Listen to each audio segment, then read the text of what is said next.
My mother once told a room full of relatives that if she could trade me for a refund, she'd have done it the day I was born. Everybody laughed. My little sister laughed loudest. I was 9. I'm 31 now, and I hadn't been back to that house in almost 4 years when the email came. Subject line: Lauren's promotion dinner, family only. My sister Lauren had made partner at her law firm, the youngest in the firm's history, and our parents wanted the whole clan there at the Cedar Hollow Club to celebrate. The email was forwarded to me by my aunt with a note: "Your mom says you can come if you behave." I read that line 4 times. I was a grown woman who hadn't asked anyone for a dime since I was 22, and I could still be told to behave. I almost deleted it. I really did sit there with my thumb over the trash icon. But there's a part of you that never stops being 9 years old, hoping that this time the room will laugh with you instead of at you. So I RSVP'd yes. Let me back up, because if I just tell you about that dinner you won't understand why my hands were shaking under the table. I grew up in a small Ohio town where my father sold insurance and my mother taught 3rd grade, and from the time I could walk it was understood that Lauren was the one going somewhere. Lauren was 3 years younger, blonde, where I was mousy brown, quick with a smile where I went quiet and watchful. When Lauren got a B, my parents framed it. When I got an A, my father would ask why it wasn't an A+, and then he'd ask if I'd cheated, because he genuinely couldn't picture it any other way. I learned early that the way to survive in our house was to take up as little space as possible. I ate fast.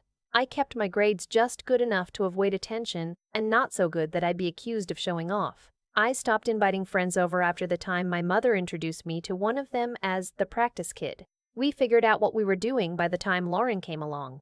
The thing nobody knew, the thing I kept folded up small inside my chest, was that I was good at one thing: numbers. Not school math numbers. The way money moved. When I was 14, I read a library book about how index funds worked, and something in my brain just clicked into place like a key in a lock. I started keeping a notebook. I'd track companies, write down why I thought a stock would move, check myself months later. I was right, more than I was wrong. And the times I was wrong taught me more than the times I was right. I never told my parents. By then, I'd figured out that anything I loved would become a thing they could take away or sneer at, so I kept it secret, the way other kids hid diaries.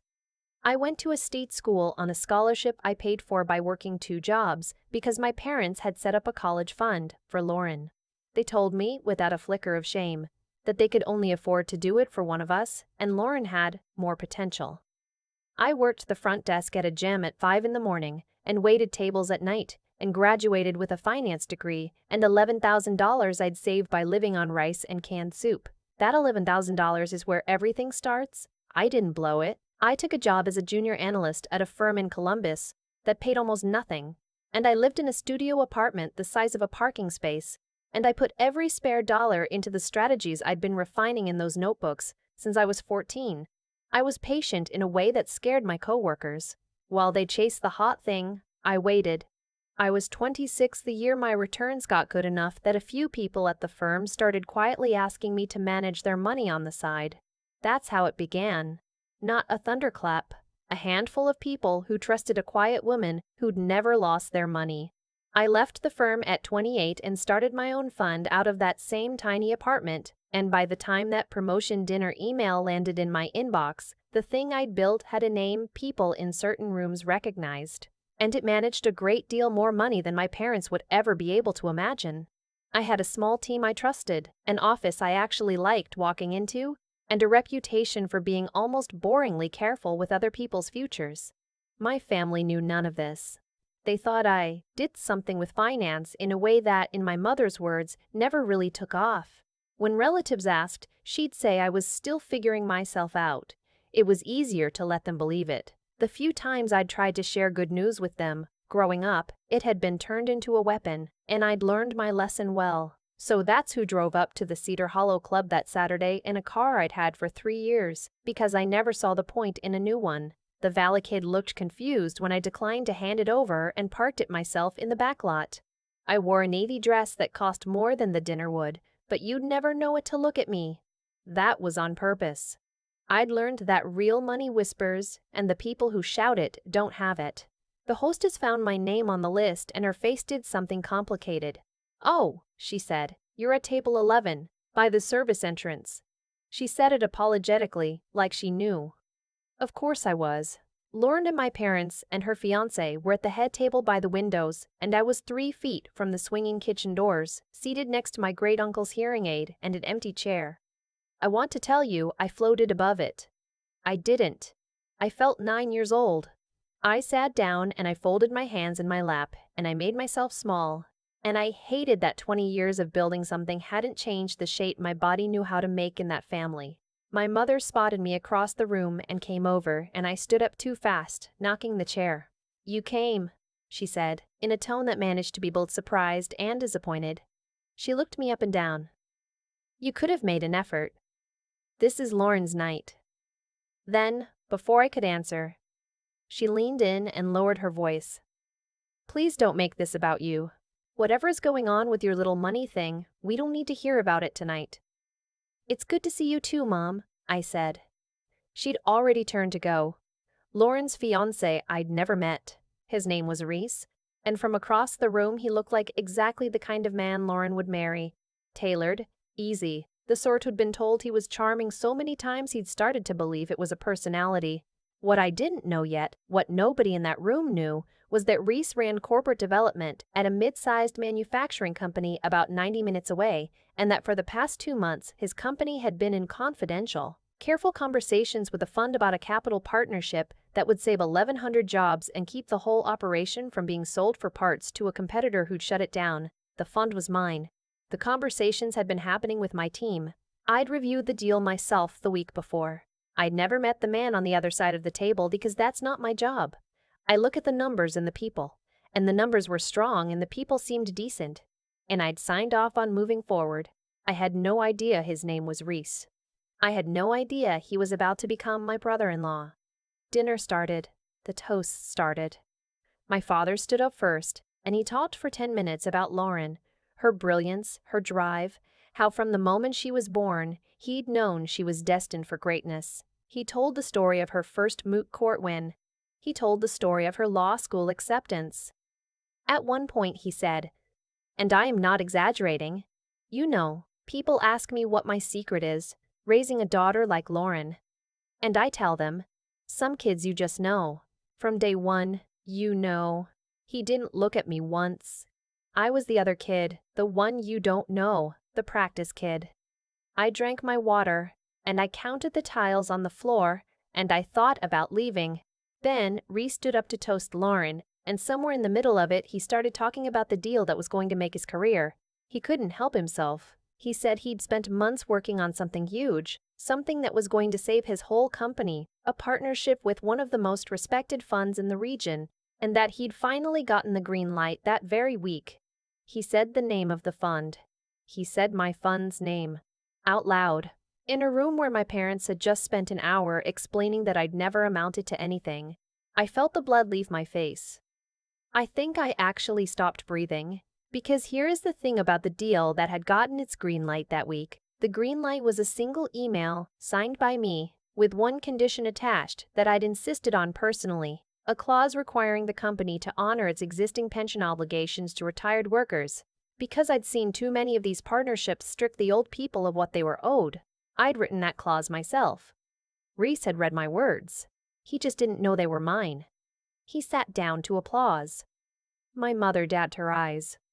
My father beamed, and then Lauren, glowing, turned to me across the whole room, the first time she'd acknowledged my existence all night, and called out, in a voice meant to be magnanimous and cutting at the same time, "Don't worry. We won't bore you with the grown-up business stuff. I know finance isn't really your thing anymore." A few relatives chuckled, the old script. Everyone settled back into it, comfortable. I don't know what made me do it. 20 years of practice at being small, and I'd never broken it, not once. But something about Reese reading my own words back to a cheering room while my sister told me business wasn't my thing, something just came loose. I set down my water glass. "Actually," I said, and my voice carried farther than I expected, "I'd love to hear more about the deal." "Reese, you said the green light came this week?" He looked pleased to be asked. "It did. Honestly, I've been over the moon. This fund is notoriously hard to get a yes from. Their founder is supposed to be this brilliant, impossible to reach person. Nobody even knows what they look like. We've only ever dealt with the team. What was the condition? I asked. He blinked. Sorry? The green light came with a condition, I said. There's always a condition. What was it? Reese laughed, a little uncertain now. How did you… Yeah, actually there was one. A pension protection clause. Came straight from the founder apparently. Very specific language. My CFO said in 20 years he's never seen a fund insist on something like that. It's costing us money short term, but honestly, it's the reason the board trusted them. It told us who we were getting into bed with. The room had gone quiet in the way rooms do when they can feel something happening but don't yet know what. I wrote that clause, I said. For a second, nobody moved. My mother laughed, that bright, dismissive laugh I'd heard 10,000 times. Sweetheart, don't be ridiculous. I wrote it on a Tuesday, I said, looking only at Reese now. Around 4 in the afternoon, after I read your retirees file and saw that 90% of your pension liabilities were owed to people over 70. I sign every deal we move on personally. I read yours myself last week. I'm the founder, Reese. It's my fund. I watched it land on him. I watched a smart man do the math in real time. The founder nobody had met. The founder who'd written that exact clause. The woman at table 11 by the kitchen who everyone had spent the evening explaining was a disappointment.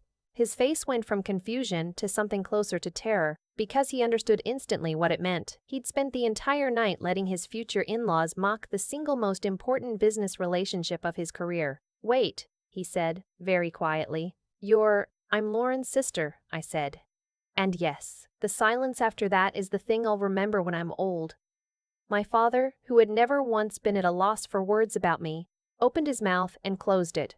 My mother's face had frozen mid-expression, the laugh still half on it, slowly curdling into something else. Lauren looked at me, then at Reese, then back at me, and I watched 20 years of certainty about who I was crack down the middle behind her eyes. Reese stood up.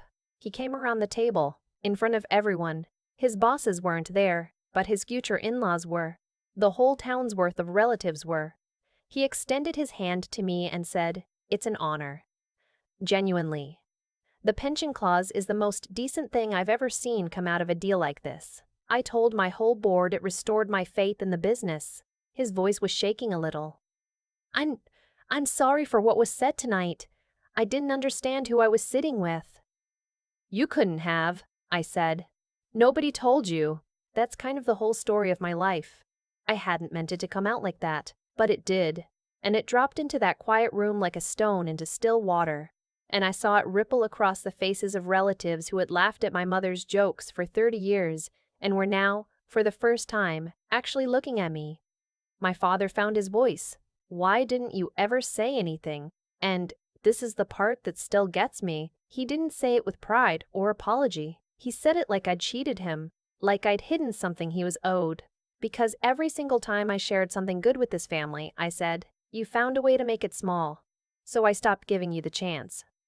I looked at my mother. You told a room full of people you'd have returned me for a refund. I was 9. I remember the dress I was wearing. I remember everyone laughing. She started to say something and I held up my hand, and to my own astonishment, she stopped. I'm not telling you this to hurt you. I'm telling you because you asked why, and that's why. Lauren spoke then, and her voice was small in a way I'd never heard. I didn't know any of it, the fund. I really didn't know. And here's the thing I didn't expect to feel. I believed her.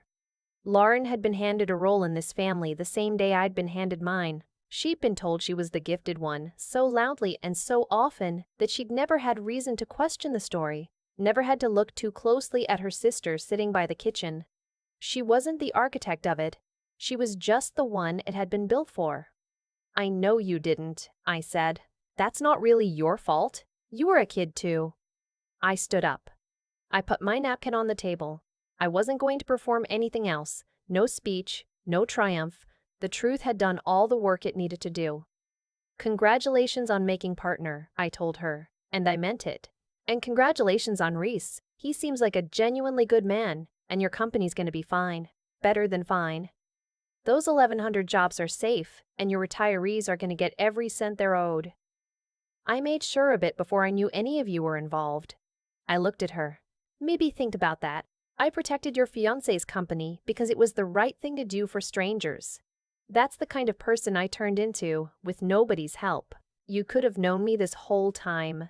I walked out past table 11, past the swinging kitchen doors, into the cool parking lot where my 3-year-old car was waiting in the dark. My hands had stopped shaking.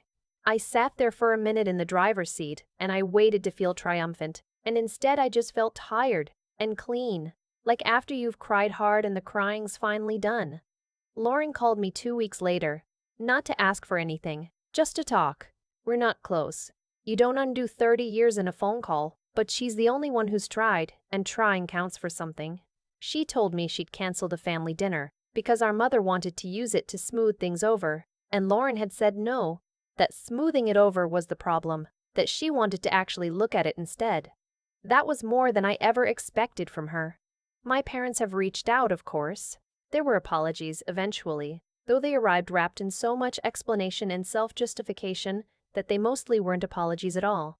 My mother's was the closest. She said she didn't remember the refund comment, but that if she'd said it she was sorry, and that she'd never thought I was sensitive. I told her I appreciated her saying so. I didn't tell her I'd be coming for Thanksgiving, because I won't be. People asked me if I regret not telling them sooner, if some part of me wishes I'd let them know. All those years that the daughter they'd written off was doing just fine. And the honest answer is no, because their love was always conditional on what I could give them. And the most powerful thing I ever did was build a life that didn't need their approval to be real. The deal closed last month. The plant stayed open. An old man I've never met is going to get his pension because of a clause I wrote on a Tuesday afternoon, alone in my office, answering to no one. That's the family that matters now. Not the one that seated me by the kitchen, the one made of people I chose and work that means something and a version of myself I built from $11,000 and a notebook full of bets nobody believed I could make. I was a practice kid. Turns out, they just never bothered to see what I was practicing for. For the longest time, I thought the cruelest thing my parents did was the refund joke, or the college fund, or table 11 by the swinging kitchen doors. But sitting in my car that night, I realized the cruelest thing was quieter than all of that. They decided who I was before I ever had a chance to show them, and then they spent 30 years collecting evidence to prove themselves right. That's not love. That's a verdict handed down at birth. Here's what I've come to understand about why things landed the way they did. Nothing in that room happened by accident. My parents poured everything into Lauren and starved me of attention, and the result wasn't that Lauren won and I lost. The result was that I learned to build without applause, and she learned to coast on it. When the real test came, a deal, a clause, 1,100 jobs, the quiet kid who'd answered to no one was the one holding the pen. Cause and effect. You reap what you plant, and they planted a self-reliance in me. They never meant to. If I could put one thing in a young person's hands, it wouldn't be money. It would be 3 things that money can't buy and can't take away. The first is character. The decision I made on a Tuesday afternoon to protect strangers' pensions when no one was watching and nothing required it of me, that clauses who I am, and it mattered more than any return I've ever posted. Doing right when it costs you something is the only test that counts, and it's the one most people quietly fail. The second is a clear working mind. I didn't outshout my family. I outthought the situation. I asked Reese one question about a condition, and the truth did the rest. Learning to see how things actually work, money, people, motives, is a kind of armor nobody can strip off you. I built mine alone, with a library book and a notebook, and it carried me out of that town. The third is the one I'm proudest of, and it's plain endurance. $11,000. Rice and canned soup. A studio the size of a parking space, and a 5 a.m. shift before the analyst job. There was no shortcut, no rescue, no fund waiting. I just refused to stop. Grit isn't loud. It's the willingness to be patient and unseen for years while you become someone. I won't pretend the ending was triumphant. I drove home tired, not victorious. But I learned that the family that matters isn't always the one you're born into. It's the people you choose and the work that means something. To anyone sitting at their own table 11 tonight, believing the verdict that was handed to you, build quietly, stay decent, keep thinking, and don't stop. They never bothered to see what you were practicing for, so go become it.